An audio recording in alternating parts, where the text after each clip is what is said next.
Jeto sa të duash, por dije se një ditë do të vdesësh. Ishte një çast i zakonshëm.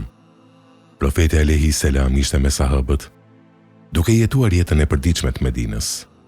Dhe papritur, erdhi Xhibrili, jo me shpallje ligjesh, jo me ajete të reja, por me 4 fjali që mbajnë brenda tyre të gjithë filozofinë e jetës njerëzore. 4 fjali që nëse i kupton, ndryshon mënyrën si shikon çdo gjë. Profeti alayhi selam tha: erdhi tek unë Xhibrili dhe tha: o Muhammed, jeto sa të duash, sepse një ditë do të vdesësh. Duaje këtë duash, sepse një ditë do të ndahesh prej tij. Vepro çfarë të duash, sepse për atë do të shpërblehesh. Dhe dije se fisnikëria, nderi e besimtarit është namazi i natës, ndërsa krenaria e tij është pavarësia nga njerëzit. Xhibrili, engjëlli i shpalljes, i besuar i Allahut, nuk erdhi me komplimente, nuk erdhi me ngushëllime. Erdhi me të vërtetën e zhveshur. Fjalia e parë: jeto sa të duash, sepse do të vdesësh. Njeriu ndërton pallate, sikur do të jetojë përgjithmonë. Planifikon dekada përpara, sikur koha është e garantuar. Grumbullon, sikur do të mbajë gjithmonë. Dhe Xhibrili thot me qetësi absolute: jeto sa të duash, 50 vjet, 100 vjet, 200 vjet, sepse do të vdesësh. Allahu thotë në Kur'an: çdo shpirt do ta shijojë vdekjen, dhe vetëm në ditën e gjykimit do t'u jepen shpërblimet tuaja të plota. Surja Ali Imran 185. Çdo shpirt, jo çdo njeri i moshuar, jo çdo i sëmur, çdo shpirt, ti, unë, ai që ka 100 vjet, ai që ka 20 vjet. I Ibn Qayyim el-Jawzi e shkruan: njeriu e di se do të vdes, por jeton sikur nuk e beson. E di me mendje, por nuk e ndjen me zemër. Kjo fjali e Xhibrilit është goditje në zemër, jo informacion për mendjen. Dhe Allahu thot: dhe nuk di asnjë shpirt çfarë do të fitojë nesër, dhe nuk di asnjë shpirt në çfarë toke do të vdes. Surja Luqman 34. Nesër, nuk e di askush. Toka ku do të vdesësh, nuk e di askush, vetëm Allahu. Pra, çfarë thot kjo fjali? Thot: mos u mashtro nga koha. Thot: mos e shtyj për nesër atë që duhet sot. Thot: çdo ditë është mundësi, dhe çdo ditë mund të jetë e fundit.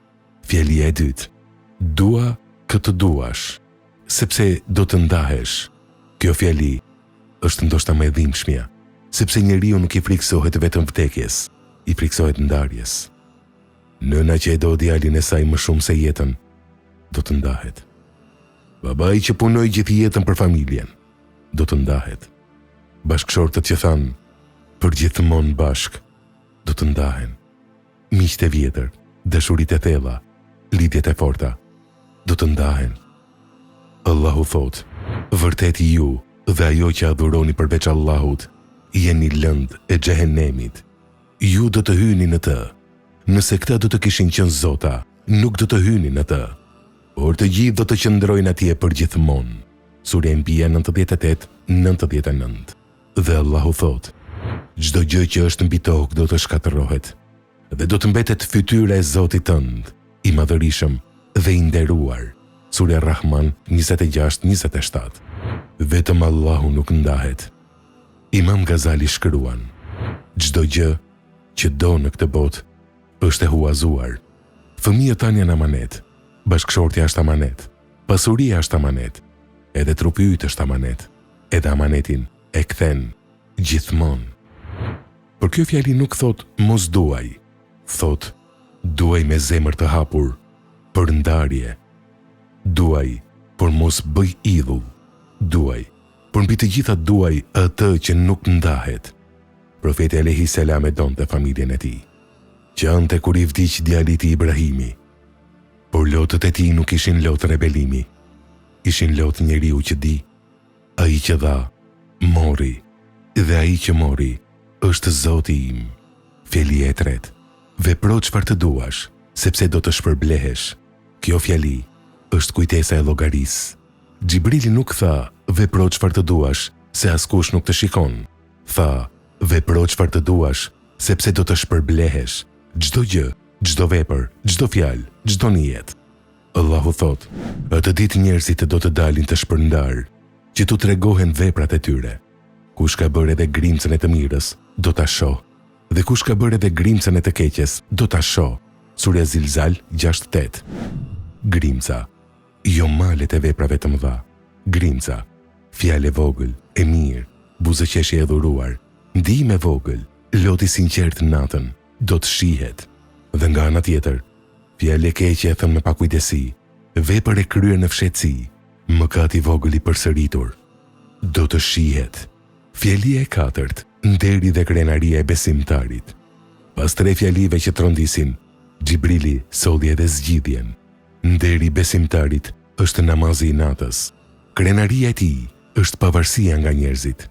Kur bota fle, kur shtëpit janë të heshtura, kur sytë e të gjithëve janë të mbyllur, besimtari ngrihet, lahet, qëndron, falet, dhe ky veprim, kjo sakrificë e vogël e gjumit, Allahu e quan nder. Allahu thot, anët e tyre largohen nga shtretet, duke lutur Zotin e tyre me frikë dhe shpresë, dhe nga ajo që i kemi furnizuar ata japin. Surja Sejdë 16. Anët e tyre largohen nga shtretet, trupi lodhur, sy të rënd, shtrati ngrohtë, por zemra e tyre dëgjon thirrjen e Allahut dhe largohet. Profeti alayhis salam tha, pasuria e vërtetë nuk është shumësia e mallrave, por pasuria e shpirtit. Gjibrili erdhi me 4 fjali, dhe në ato 4 fjali fshihet e gjithë urtësia e jetës njerëzore. Jeto sa të duash, sepse do të vdesësh. Mëso të mos shtysh, mëso të jetosh tani. Duaj këtë duash, sepse do të ndahesh. Mëso të duash, pa u bërë sklav i asaj që do. Vepro çfarë të duash, sepse do të shpërblehesh. Mëso të jetosh me vetëdije, çdo vepër ka pesh. Nderi yt është namazi i natës. Krenaria jote është pavarësia. Mëso ku të kërkosh nderin e vërtet. Sot, para se të flesh, pyet e veten. Si kalova ditën e sotme? A e shpenzova kohën sikur është e pakufizuar? A i doja njerëzit sikur nuk do të ndahemi? A veprova sikur nuk ka llogari? Edhe nëse përgjigja të frikson, kjo është pikërisht qëllimi. Gjibrili nuk erdhi të trem, erdhi të zgjoj. O Muhammed, jeto sa të duash, sepse do të vdesësh. Duaj këtë duash, sepse do të ndahesh. Vepro çfarë të duash, sepse do të shpërblehesh.